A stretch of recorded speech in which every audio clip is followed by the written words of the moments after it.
Čau! Vítáme vás u našeho prvního videa, který bude takový informační a vlastně vám řekneme pár věcí o nás a když prostě se vám tady co bude líbit, jak děláme kraviny, tak nás můžete pozorovat dál a dávat nám lajky, odběry a komentáře.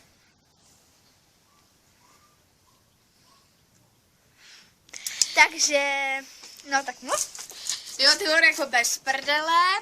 Jsme dva retardi, který chtěli natáčet. A jakože jsme tak odvážný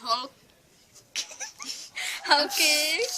Jakože jsme tak odvážný holky, tak jsme si pro vás připravili challenge. Ale nejdřív vám dáme menší informačku. No, což je vlastně teď, takže jmenujeme se Kali a Lily. takže takhle to víte, jsou Kali a Lily. Vlastně se kamarádíme už hodně dlouho. Od dětství prakticky. No, od dětství a ona Kali se hodně chvilku stěhovala, takže jsem byla taky chvilku bez ní. Jsme tam zpátky. No, takže teď je u nás ve vesnici, což je strašně Dusty.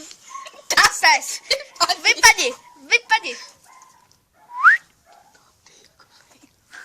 Fail. No, utíkej, kde to je? No, kde to je? Hledej. To prdele. Štípka zabavuje psa. Ještě koukej.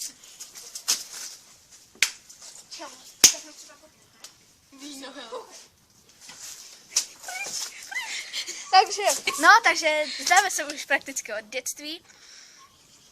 No. Bydlíme ve stejné vesnici a skoro jako není to daleko od nás, takže budeme natáčet hodně často.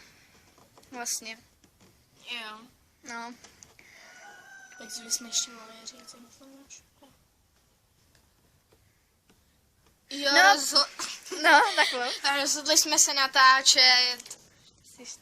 No? Srandy. No, prostě jsme se rozhodli natáčet challenge, takže máme na dnešek ještě připraveny 2 challenge, které už dneska budou na YouTube. Takže já si myslím, že pro toto video, pro to jakoby upozornění nebo informačku by to mohlo být všechno. Já se sloužím a čau! Čau. Čau.